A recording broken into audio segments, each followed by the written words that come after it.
Hello, dear learners. Welcome to Brain Exercise. I am Kavita, and today I will discuss about the fundamental duties from the Indian Polity M. Lakshmikant book. This book is very helpful for every competitive aspirant. Now, fundamental duties. हमारे constitution में fundamental duties को article 51A part 4A में add किया गया है। Fundamental duties को USSR के constitution से लिया गया है। हमारे कॉन्स्टिट्यूशन में फंडामेंटल ड्यूटीज़ को स्टार्टिंग में ऐड नहीं किया गया था। इसे 42 कॉन्स्टिट्यूशन अमेंडमेंट एक्ट इन 1976 के द्वारा हमारे कॉन्स्टिट्यूशन में ऐड किया गया है। अब हम देखेंगे कि फंडामेंटल ड्यूटीज़ को हमारे कॉन्स्टिट्यूशन में इतने लेट में क्यों ऐड किया गया। इसमें पढ़ेंगे स्वर्ण Singh committee recommendation.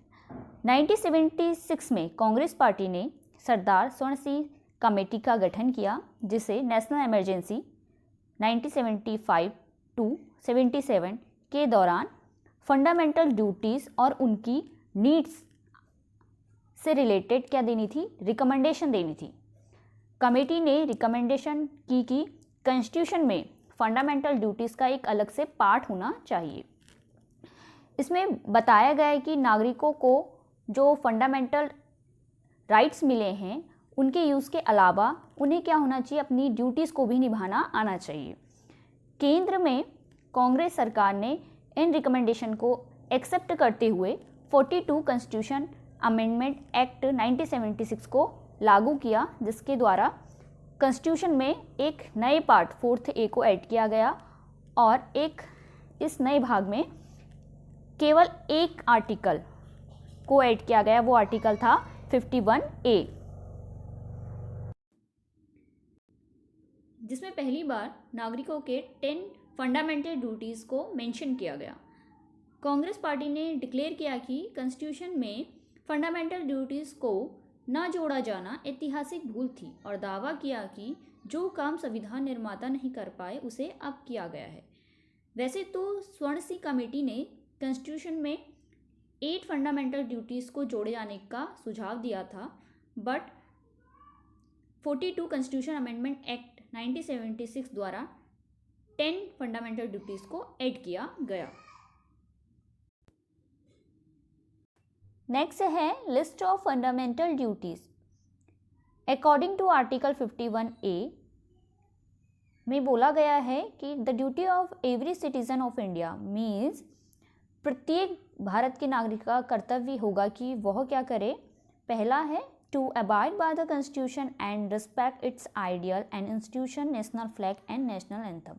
Means constitution का पालन करे और उसके जो आइडियल्स हैं, इंस्टीट्यूशन है, नेशनल फ्लैग है एंड नेशनल एंथम, उसकी रिस्पेक्ट करे। इसमें ही दूसरा है to cherish and follow the noble ideas that inspire national struggle for freedom. Means स्वतंत्रता के लिए हमारे राष्ट्रीय आंदोलन को प्रेरित करने वाले जो उच्च आदर्श हैं उनको हृदय में संजोए रखें और उनका पालन करें। नेक्स्ट है to uphold protect the sovereignty, unity and integrity of India. Means भारत की जो सोवर्निटी है, यूनिटी है एंड इंटीग्रिटी है, उसकी क्या करें, रक्षा करें और उसे अक्षुण्ण रखें। से to defend the country and render national service when called upon to do so. Means देश की रक्षा करें और आहन किए जाने पर राष्ट्र की सेवा करें। नेक्स्ट है भारत के सभी लोगों में समरसत्ता और कॉमन ब्रदरहुड की भावना का निर्माण करें, जो लिंग्विस्टिक, रिलीजियस एंड रीजनल या वर्ग आधारित सभी भेदभाव से परे हो। ऐसी प्रथाओं का भी त्याग करें जो स्त्रियों के सम्मान के विरुद्ध हो। नेक्स्ट है to value and preserve the rich heritage of the country composite culture. Means हमारी सामाजिक संस्कृति की गौरवशाली परंपरा का महत्व समझें, उसकी वैल्यू समझें और उसको प्रिजर्व करें। नेक्स्ट है to protect and improve the natural environment including forests, lakes, river and wildlife and to have compassion for living creature।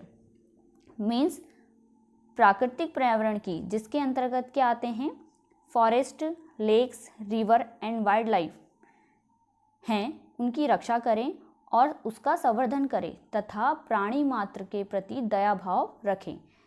Next है to develop scientific temper, humanism and the spirit of inquiry and reform, means वैज्ञानिक दृष्टिकोण, मानववाद और ज्ञान अर्जन तथा सुधार की भावना का विकास करें।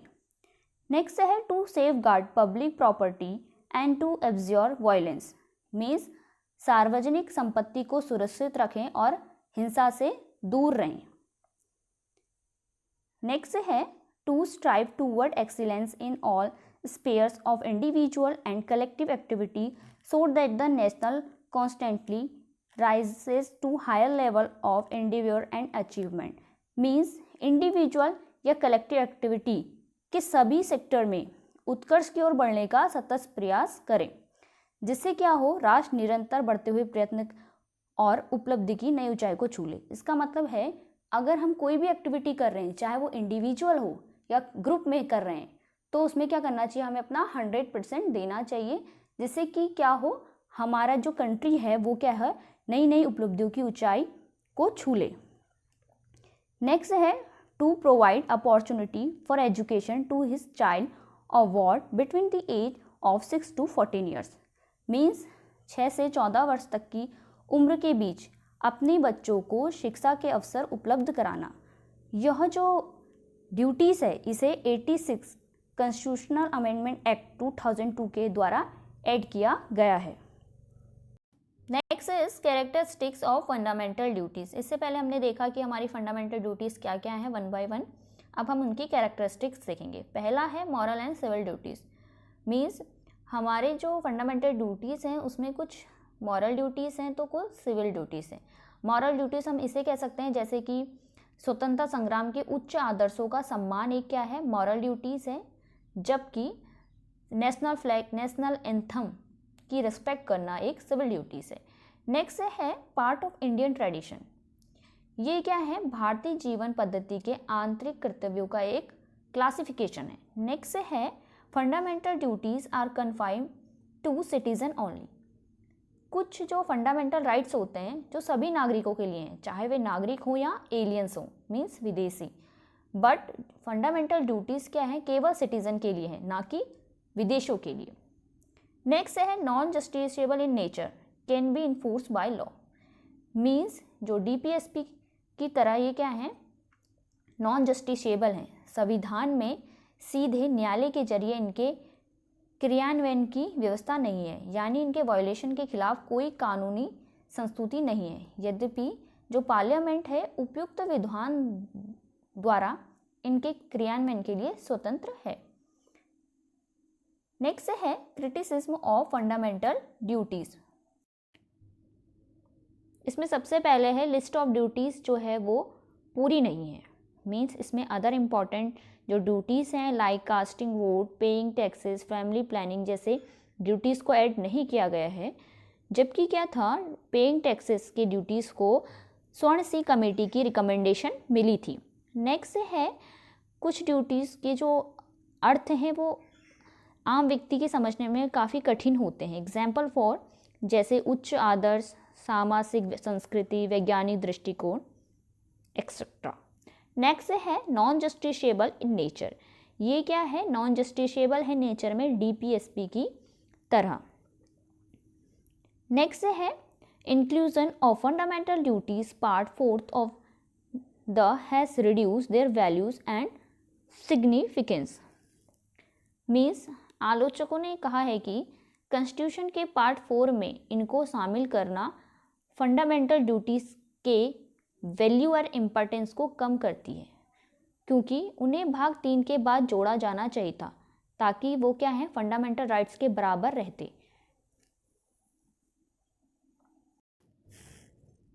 नेक्स्ट है सिग्निफिकेंस, इसमें सबसे पहले है नागरिकों की तब फंडामेंटल ड्यूटी सचेतक के रूप में सेवा करते हैं जब वे अपने फंडामेंटल राइट्स का यूज़ करते हैं।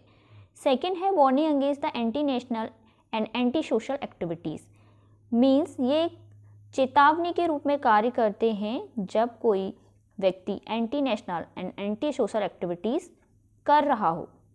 नेक्स्ट है promote a sense of discipline and commitment among them, means जो फंडामेंटल ड्यूटीज़ हैं वो नागरिकों के लिए क्या है, प्रेरणा का स्रोत हैं और उनमें अनुशासन और प्रतिबद्धता को ये बढ़ाते हैं। नेक्स्ट है, they help the court in examine and determining the constitution validity of law. Means fundamental duties अदालतों को किसी विधि की संवैधानिक वैधता एवं उनके परीक्षण के संबंध में हेल्प करते हैं। नेक्स्ट है, they are enforceable by law. Parliament can provide for the imposition of appropriate penalty और punishment for failure to fulfil any of them.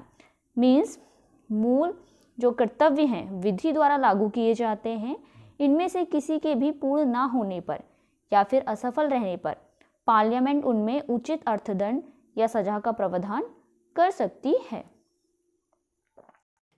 तत्कालीन विधि मंत्री HR गोखले ने कॉन्स्टिट्यूशन लागू होने के 26 ईयर्स बाद फंडामेंटल ड्यूटीज़ को ऐड करने के कई कारण बताए।